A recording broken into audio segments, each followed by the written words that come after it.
In an escalating shadow war between the US and China, the CIA is taking bold action. New Mandarin language ads target CCP insiders, urging them to defect and share secrets via the dark web. As the Chinese Communist Party's fifth column infiltrates American society, from diaspora networks to tech labs, the stakes have never been higher. Can the CIA outmaneuver Beijing's vast surveillance and espionage machine inside the covert battle for global dominance? 话说筑梦人生 As the saying goes, build a life of dreams, but sadly, I am building someone else's dream. In this dream, I cannot decide the outcome. My fate is controlled by others. 我最担心的是我家人的命运。 My greatest concern is the safety of my family, which is closely tied to my future. I must prepare a backup plan. After watching the two video clips above, you might mistakenly think they are scenes from the latest blockbuster by a renowned director. In reality, these are two Mandarin language advertisements released by the U.S. Central Intelligence Agency, CIA, on May 1st aimed at recruiting Chinese spies. These videos target two distinct groups within the Chinese Communist Party, CCP, senior leaders and junior officials or temporary workers. The first video focuses on junior officials, pointing out that their work only benefits the CCP elite and that their career prospects are limited, encouraging them to discreetly contact the CIA. The second video targets senior officials in precarious positions who have witnessed their colleagues being sacked, imprisoned, or even disappearing. This video also explains how to contact the CIA via the dark web to improve the safety and well-being of the informants and their families. John Ratcliffe, the CIA director appointed by Trump, stated in an interview that he is confident these videos can bypass Communist China's Great Firewall and reach millions of people through social media platforms like YouTube and Facebook. One of the primary roles of the CIA is to collect intelligence for the president and for our policymakers. One of the ways we do that is by recruiting assets that can help us steal secrets. This video explains to them how they can contact the CIA through our dark website and have an ability to improve their safety and well-being and that of their family. In fact, the shadow struggle between the U.S. and China has been ongoing for years, while the CCP's infiltration of the U.S. has been long-term, large-scale, and all-encompassing. Dr. Lawrence Sellin, a U.S. medical expert and prominent conservative commentator on military and geopolitical affairs, has repeatedly exposed how pro-CCP Chinese immigrants and their descendants in the U.S. have formed networks, recruiting pro-CCP individuals and cultivating potential agents, what he calls the Chinese fifth column. These pro-CCP organizations pursue goals that conflict with or undermine U.S. national interests. The activities of the CCP fifth column can be both overt and covert. Over the 40-plus years since the establishment of diplomatic relations between the U.S. and China, the CCP has exploited bilateral agreements to allow pro-CCP Chinese individuals to abuse the legal immigration system, gaining permanent residency or U.S. citizenship without any intention of becoming loyal Americans. These pro-CCP Chinese individuals now hold significant positions across all levels of American society, including within the U.S. government. This vast CCP fifth column includes many leaders who coordinate with officials in both the U.S. and China, posing a significant threat to U.S. national security. Pro-CCP Chinese immigrants have established hundreds of Chinese-American professional, business, cultural, and community organizations, which maintain close ties with the Chinese Communist Party, particularly with the CCP's United Front Work Department, UFWD. The UFWD conducts intelligence gathering and influence operations worldwide, especially in the U.S. The Biden administration, along with its Republican Reno allies, has created unprecedented opportunities for CCP infiltration of military, intelligence, and other pro-CCP personnel through unrestricted open border policies at the U.S. southern border, further bolstering the already present Chinese fifth column in every major U.S. city. According to official data, approximately 5.4 million Chinese individuals in the U.S. were born in China, with about 2 million having legally immigrated since 1990. The exact number of illegal Chinese immigrants remains unclear, but this number has significantly increased due to the Biden administration's open border policies. The cities with the highest concentrations of Chinese immigrants are New York City, San Francisco, and Los Angeles, followed by Boston, Chicago, Washington, D.C., Seattle, and Houston, roughly corresponding to the locations of Chinese embassies and consulates. The Chinese consulate in Houston was closed in 2020. Since 2005, Chinese individuals in the U.S. have remitted a total of approximately $850 billion to China through legitimate channels. It remains unclear how many billions have been transferred to China through illegal means, such as Chinese money laundering organizations linked to drug cartels, but this figure is believed to be substantial. In addition to funneling money to China, pro-CCP Chinese immigrants provide Beijing with a means to exert political influence in the U.S. and serve as a source of intelligence collection. The CCP's United Front Work Department, UFWD, also known as the Overseas Chinese Affairs Office, OCAO, under the State Council, oversees these tasks through Chinese embassies and consulates. The UFWD focuses on individuals or entities outside the CCP, particularly overseas Chinese who hold political, business, or academic influence, or represent interest groups such as Chinese American professional, business, cultural, or community organizations. The UFWD seeks to ensure that these individuals and groups support or benefit the CCP's interests while suppressing or fragmenting potential critics. Since the mid-1980s, infiltrating traditional overseas Chinese organizations has been a priority for the Chinese Communist Party. It is no coincidence that as the number of Chinese immigrants has grown, the number of Chinese American organizations led by newly arrived pro-CCP Chinese individuals has also increased exponentially. In the New York City area alone, there are more than 215 new Chinese American organizations, all prominently displaying the flag of the People's Republic of China. If you want to understand the depth of pro-CCP sentiment among Chinese American organization leaders, here are photos and a list of the leaders of these organizations who attended the 2019 military parade in Beijing, celebrating the 70th anniversary of the founding of the People's Republic of China. Note that they are waving Chinese flags and wearing badges with the emblem of the People's Republic of China. Among Chinese American communities, perhaps no one is more favored and valued by the CCP than Liang Guanjun. Liang Guanjun was reportedly born in Guangzhou, China in 1961 and immigrated to the U.S. around 1982. Despite initial financial struggles, he began investing in real estate in 1987 and had accumulated 10 properties by 2003, though the source of his funds and the actual ownership of the properties remain unclear.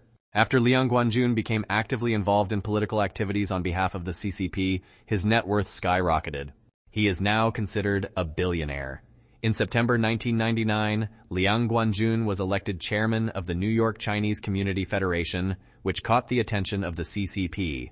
In 2003, the federation was renamed the United Chinese Associations of Eastern America, now comprising over 200 Chinese organizations, including those from Guangdong, Fujian, Zhejiang, Jiangsu, and Shanghai. The activities of the United Chinese Associations of Eastern America include promoting the unification of Taiwan with China, safeguarding the unity and territorial integrity of the motherland, actively conveying the demands of the Chinese people to the U.S., and raising the Chinese flag in New York City every year on the anniversary of the founding of the People's Republic of China. The American Fujian Huyu Association is one of over 100 pro-CCP Chinese organizations in the New York area under this umbrella. The CCP national anthem is played before all of its events. Here are two Chinese consulate officials attending a gala hosted by the organization on April 29 this year as honored guests. On the official website of the CCP's United Front Work Department, www.zeitsb.gov.cn, the China Conference for Unification, CCPRC, is listed as one of the well-known organizations under the UFWD's United Front Work System.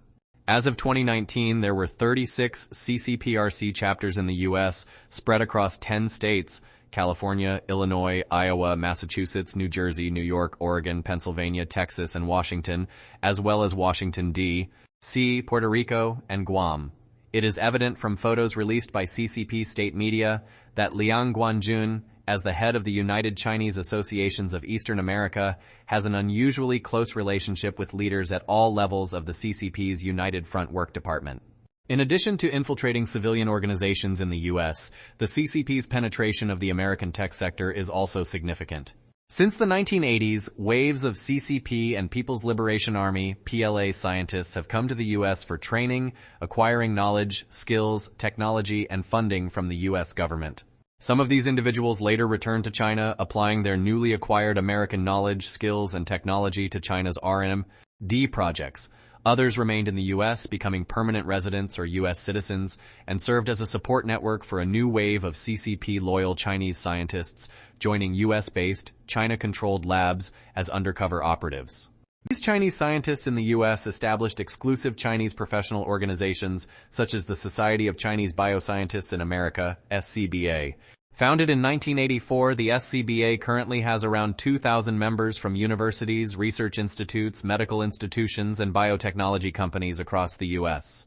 Notably, while SCBA members have lived and worked in the U.S. for many years, they do not consider themselves Americans but rather Chinese in America. The activities of SCBA members provide a glimpse into how Chinese-American scientists support China's R&D projects, potentially posing a significant national security risk. The current SCBA president is Shan-Lu Liu, a professor and program director of the Viruses and Emerging Pathogens program at Ohio State University. From 2016 to 2018, Shan-Lu Liu collaborated with PLA scientists on research partially funded by the U.S. National Institutes of Health. The 2018 study focused on the potential biowarfare agent Japanese encephalitis virus, which was conducted in collaboration with prominent PLA scientist Chengfeng Qin, suspected of being a key figure in China's biowarfare program. At an unknown date prior to February 11, 2020, when there was still no definitive evidence about the origins of COVID-19, Shan-Lu Liu and another SCBA member, at the invitation of Zhengli Shi, a researcher at the Wuhan Institute of Virology, wrote a commentary reflecting the CCP's narrative that COVID-19 originated in nature rather than, as is now known, from the Wuhan virus lab in China. China's espionage strategy in the U.S. is multifaceted, combining traditional human intelligence, cyber operations, and influence activities to advance the strategic interests of the Chinese Communist Party, CCP. In addition to the UFWD's coordination of influence and intelligence operations through diaspora groups, cultural associations, and business networks, agencies like China's Ministry of State Security, MSS, target Americans with access to sensitive information, exploiting their financial vulnerabilities or ideological alignment for recruitment. For example, in 2017, former CIA and Defense Intelligence Agency officer Kevin Mallory was recruited via LinkedIn by a Chinese agent posing as a think tank recruiter, paid to provide classified information, and was sentenced to 20 years in prison in 2018. China also leverages Chinese students, researchers, and business people in the U.S. as non-traditional spies. The FBI notes that some of the over 300,000 Chinese students in the U.S. are sometimes required to collect open-source or proprietary information, with 80% of economic espionage prosecutions involving China, costing U.S. households an average of $6,000 annually. A notable case is MSS officer Yan Junshu, who was convicted in 2021 for stealing aviation trade secrets from companies like General Electric. Additionally, China conducts targeted fox hunt operations and transnational repression, often under the guise of pursuing economic fugitives, pressuring Chinese diaspora members in the U.S. to return to China or serve as informants. In 2021, ProPublica detailed how MSS agents stalked and harassed a former Chinese official in New Jersey, threatening his family in China. Such operations also target dissidents, including Uyghurs, Tibetans, and Falun Gong practitioners. Before the Trump administration, the U.S. had no counterintelligence programs specifically targeting the CCP, particularly the fifth column threat. On September 20, 2009, U.S. President Obama even allowed pro-CCP Chinese Americans to raise the Communist Chinese flag on the South Lawn of the White House to commemorate the 60th anniversary of the founding of the People's Republic of China. The new Trump administration's core team has become more clear-eyed and rational in its understanding of foreign relations, particularly regarding the potential massive threat posed by Communist China to the U.S. Traditional appeasement strategies have clearly lost their effectiveness and have even allowed the CCP to grow stronger. With the premise of viewing the CCP as the United States' greatest adversary, the Trump team's approach appears more proactive. Regarding the CIA's latest initiative mentioned above, John Ratcliffe stated, "This is just one of the many ways we are adjusting the CIA's espionage techniques. In authoritarian communist China, every new technology ultimately becomes a tool for state surveillance of its people. Meanwhile, the CCP's espionage activities in the U.S. resemble a hybrid of the KGB and Hamas, using civilians as shields for cover and sometimes even as hostages. If the U.S. does not demand reciprocal treatment, it will never match China in the volume of intelligence resources." Amid the intensifying U.S.-China trade war, China's economy is facing both domestic and international challenges, with significant unemployment emerging in the export-driven, economically developed southeastern coastal provinces. These unemployed individuals could become a potential destabilizing factor that the CCP fears most. Furthermore, if the U.S. and China decouple their trade relations, Chinese stocks listed in the U.S. may be expelled from capital markets, and the illicit assets of CCP elites hidden overseas could suffer severe losses. If the Trump administration confiscates these assets under the pretext of corruption, CCP elites could lose everything overnight. Under such circumstances, could U.S. intelligence agencies like the CIA seize the opportunity? We welcome your comments, sharing your unique opinions and suggestions. Thanks for watching. We'll see you next time.